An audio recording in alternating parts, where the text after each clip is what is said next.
you like to shave 75% off the cost of raising your kids? Well, America's Cheapest Family did just that, and they tell us how they did it in their latest book, The MoneySmart Family System. Please welcome back to the show, Steve and Annette Economides. You guys have 5 kids, and you've managed to raise them for a lot less than most people. Tell us how you did that, because I have 3, and I'm nervous. The USDA says you're going to spend $261,000 to age 17 to raise 1 child. Oh, boy. In our book, we talked about how we only spent about $60,000, $200,000 less.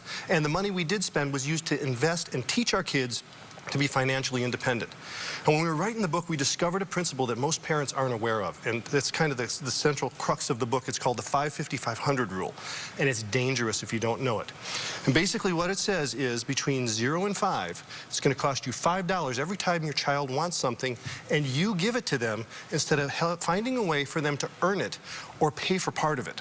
Well, that's not bad. Right. $5 isn't bad. But between 6 and 11, it goes up to $50. Between 12 and 17, it goes to $500 when they hit that techno stage. Ooh, yeah. Between 18 and 24, it goes to $5,000. That's credit card bailouts, semesters at college, a wrecked car. And 24 and above, it goes for divorces, custody battles, home foreclosures.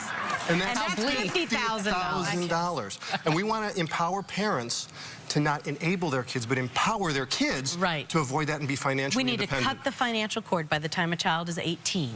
Okay, well, you're going to walk us through the five different stages of life that as a parent and child have to go through and save us money, starting with the toy stage of life. Every kid wants every toy on every commercial. Yes. How do you deal with that? Well, you start out when they're real little with the 3-part bank, give, save, and spend. They're earning money on our MoneySmart system. It's a weekly earning system. It's not allowance. Right. They're earning money. And then they get the joy of buying their own toys. And of course, with their earning power, they're not going to be able to buy the expensive things at a toy store. So they're going to be exposed to garage sales, thrift stores, rummage sales, that kind of thing. And what we do to help our kids is, you know, toys are enticing. So we've developed a thing called a wish list. It's real simple, but we have them write things down on the list, or we help them write it down, and it helps with delayed gratification. It helps them plan. It gives them patience, and they end up seeing what they want, deciding they want it. They buy it with the money they've saved. It gives them a feeling of empowerment, and it leads from being a child to raising a financially free adult, and that's our goal. Okay.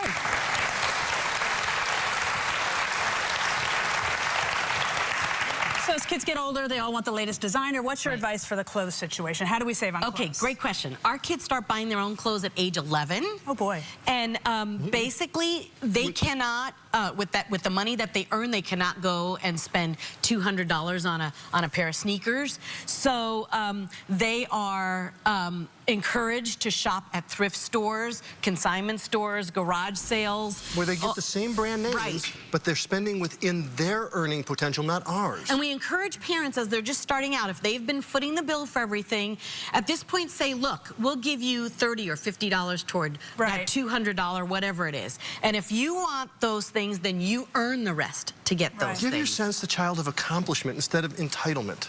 That's what we're looking for. And this is... Clothes are a real-life expense that they're going to experience when they get older, so let's start them now. We're kind of cutting the cord slowly and giving them the ability to be an adult. Or have 3 daughters and just, they all smell like mothballs in my house. They're like, hand me down, hand me down, hand me down. Hand-me-downs are great. Oh, yeah, no, you don't have to tell me. Well, didn't your own daughter buy her own prom dress at a thrift store? Right back here, yes. There's a prom gown that Abby bought. It was $7, and right now it's selling online for $93. Whoa. All right. All right. Now, how do you deal with a child who enters their teen years, gets their driver's permit, gets their license, and they're begging you for a car? They are dreaming for this car right here. I mean, especially the boys. Our son came to us and said, Dad, I want to drive an $80,000 sports car, 16 years old. Now, I could have said no, but I let somebody else play the bad guy. I took him to our insurance agent, and he punched in the numbers. Primary driver, 16 years old, $80,000 car. Your insurance premium every 6 months, because he's going to pay for his own insurance, is $9,996. That was a great cure. He was satisfied driving our family car until he saved enough money to pay for his own car. Wow. Well, today we're giving everyone in our studio audience something that'll help with their transportation costs. A $100 Shell gift card. And that's not all. And a Fuel Rewards Network card. Save big on fuel at Shell by earning rewards on everyday purchases with the Fuel Rewards Network program. Go online to learn more. And for your chance to win a gift card at home, go to thetalk.com. Up next, Steve and Annette's tips on paying for college and how to deal with kids who move back in with you after college. Don't go away.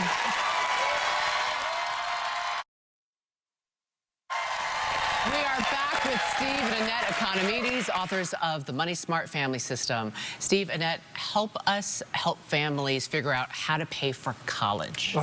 Look, college is scary. Yes. 1,100% increase in the last 30 years. Average student is graduating with $30,000 worth of debt. That's a heavy load for a 22-year-old to carry. And parents are signing them up for that. We need to help our kids. We want them to graduate in the black, not in the red.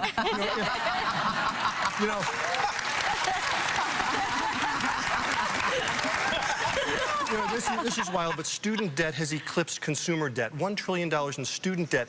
But there are money-smart ways to go to college.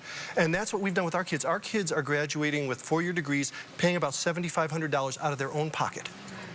And we share that in the book, but we're going to give you some tips right now. Absolutely. The first one is if they're good enough and they can do it, start with AP classes in high school. That can cut years off of college. Another tip is to start at the community college for the first 2 years and then transfer to a 4-year university. Buy used textbooks or international editions. You can find them online. They save you 75%. Live at home and commute to college. That saves $6,000 a year. A student's part-time job is applying for scholarships. 2 weeks ago, our son got a $2,000 one. He just keeps applying, keeps applying, keeps applying. Right, and minimize the school loans by working a part-time job. Most students can carry 10 to 15 hours a week, and they can have some skin in the game and start paying for their education. Our son Joe says he's broke now, but I said your net worth is positive compared to all of your peers. What do we do about kids that...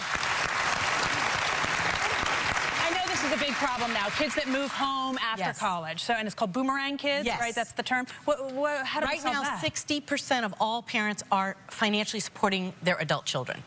30% of young adults live at home with their parents. That's not necessarily a bad thing, but there have to be clearly communicated expectations. We have a sample contract in our book. They need to be working full-time. They need to be paying reasonable rent, and they need to be helping around the house. We want real-life situations for our young adults so that they can be financially independent adults. We don't want to be supporting them and spending our retirement, and that's what this book is purposed to do. Get that contract. Steve and Annette Economides, thank you so much for coming back on the talk. Now, Steve and Annette want us all to start saving today, so they're giving everyone in our studio audience a copy of their new book, The MoneySmart Family System. For your chance to win it at home, go to thetalk.com. And a big thank you to Mary McCormick for co-hosting with us today. We love having you, Mary. And thank you for joining us today. And remember, it's always the right time to have